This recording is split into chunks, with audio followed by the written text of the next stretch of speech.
नहमदुहु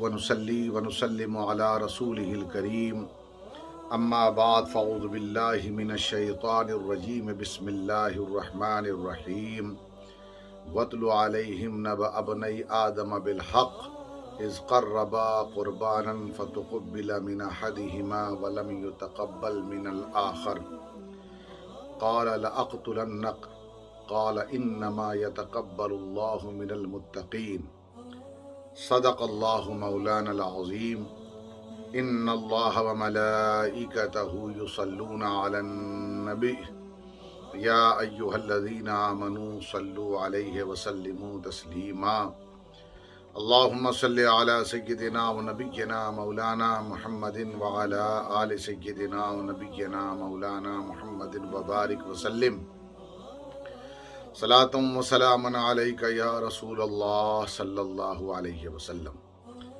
अल्लाह तबारक व तआला ने कुरान मुक़द्दस में इरशाद फरमाया,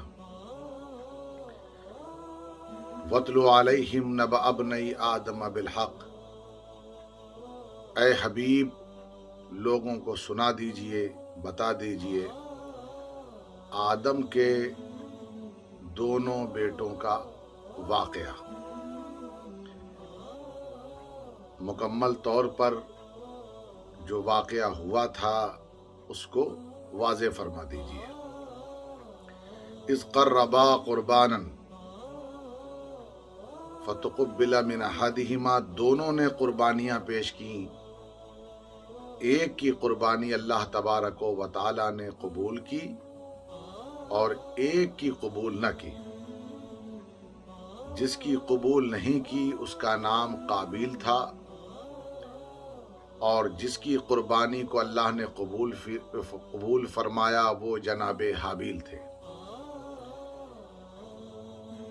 काबिल ने कहा कि क़ाल लअक़्तुलन्नक, जब उसकी कुर्बानी कबूल न हुई तो जनाबे हाबिल से उसने कहा कि मैं तुम्हें कत्ल कर दूंगा।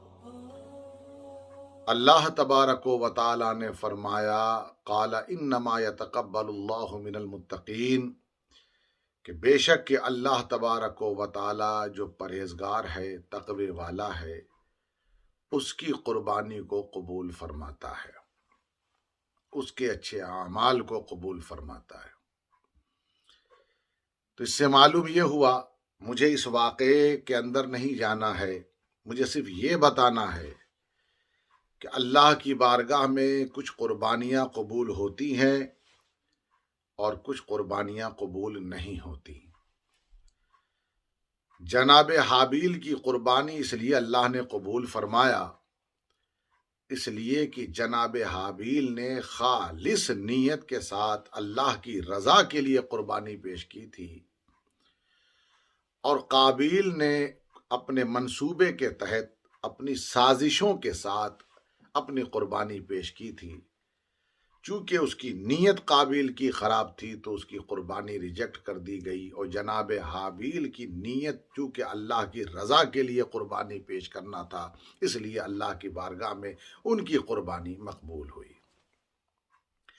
मालूम यह हुआ कि जब बंदा कुर्बानी के लिए जानवर ले तो उस वक्त भी नीयत होनी चाहिए कि यह कुर्बानी अल्लाह के लिए, कुर्बानी पेश करे, कुर्बानी करे, जानवरों की जब कुर्बानी दे तो उस वक्त भी नीयत ये हो कि ये अल्लाह की रज़ा के लिए। जैसा कि कुरान मुक़द्दस में एक और मकाम पर हुजूर अकरम सल्लल्लाहु अलैहि वसल्लम से कहा गया, कुल, हुजूर से कहा गया हबीब कह दीजिए, हुजूर ने फरमाया, इन्ना सलाती व नुसुकी व महयाया व ममाती लिल्लाहि रब्बिल आलमीन, बेशक के मेरी नमाज, मेरी कुर्बानियाँ, मेरी ज़िंदगी, मेरी मौत अल्लाह तबारक व तआला के लिए है जो सारे आलम का रब है। तो यहाँ पर यही है कि कुर्बानी, हुजूर ने फरमाया कि मेरी कुर्बानियाँ ये अल्लाह के लिए, तो कुर्बानी जो करनी चाहिए वो अल्लाह की रज़ा के लिए करनी चाहिए। कुर्रतुल वाइज़ीन में एक वाक़या नकल किया गया जिसको मवाइज़े रज़विया में मैंने देखा, और इस वाक़े को उन्होंने जो नकल किया कुर्रतुल वाइज़ीन से लेकर के नकल किया।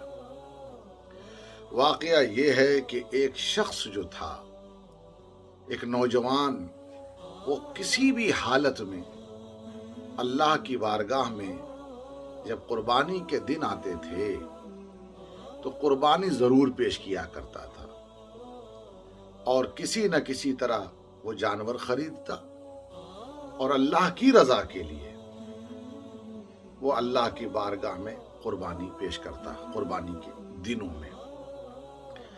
हज़रत अहमद बिन इसहाक रहमतुल्लाह अलैह फरमाते हैं कि वो नौजवान मेरा भतीजा था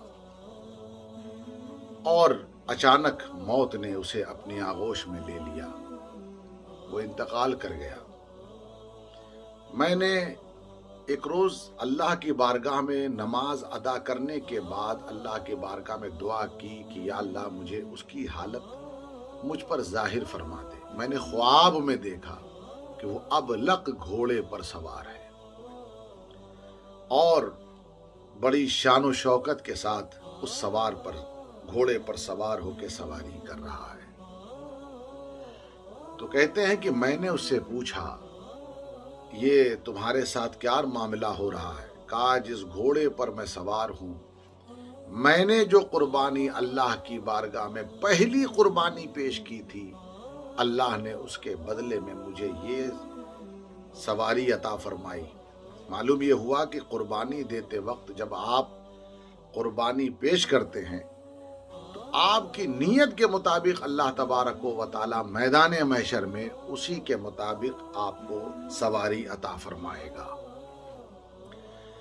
तो घोड़े की सवारी, चूंकि एक तेज रफ्तार अबलग घोड़ा और भी तेज रफ्तार होता है, तो उस घोड़े की सवारी यानी वो घोड़ा जो है उसकी सवारी बना और वो नौजवान उस पर सवार था। तो कहा, ये मेरी पहली कुर्बानी के एवज अल्लाह तबारक व तआला ने अता फरमाया, क्योंकि वो इंतहाई इखलास के साथ, खुलूस के साथ, सच्ची नीयत के साथ उसने पेश किया था। तो कहा, हजरत अहमद इब्न इसहाक फरमाते हैं कि मैंने पूछा कि अब इस घोड़े पे सवार होके कहाँ जा रहे हो? उसने कहा, मैं तो जन्नत की तरफ जा रहा हूं।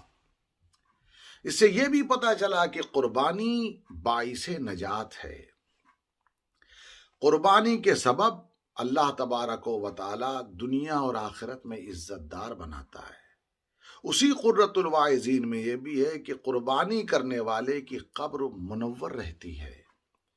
कुर्बानी, जो लोग कुर्बानी के जानवर पेश करते हैं, कुर्बानी करवाते हैं, कुर्बानी करते हैं, अल्लाह तबारक व तआला उनकी कब्र को रोशन रखता है। और यह भी है कि जो कुर्बानी करते हैं, मौत के वक्त में जो सकरात की तकलीफ होती है, वो तकलीफ कुर्बानी पेश करने वालों के सामने नहीं आती है। वो तकलीफ उन पर कम कर दी जाती है। जो मौत की सख्ती होती है वो उन पर कम कर दी जाती है, यानी उसके एहसास को तकरीबन ख़त्म कर दिया जाता है।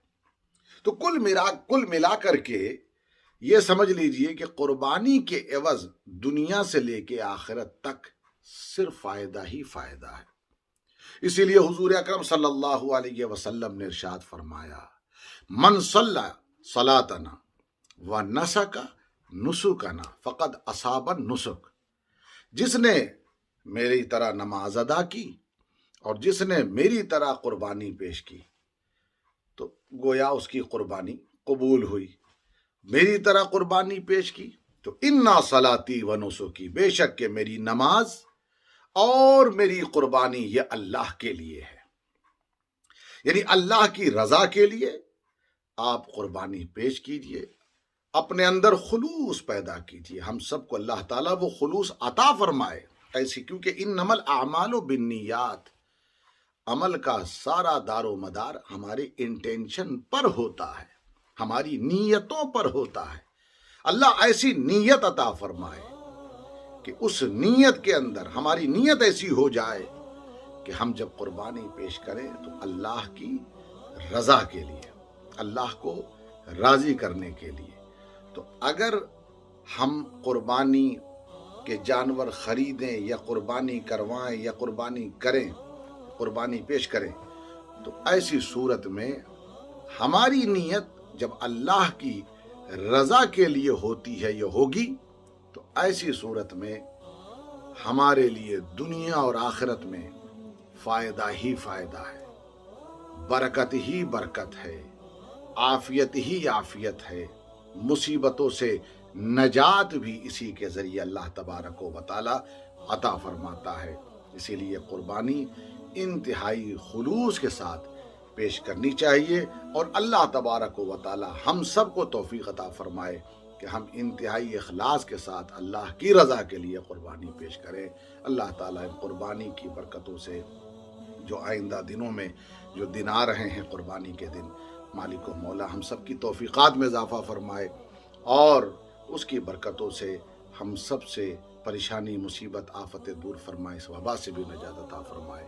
व आखिर दावाना अनिल हम्दुलिल्लाहि रब्बिल आलमीन।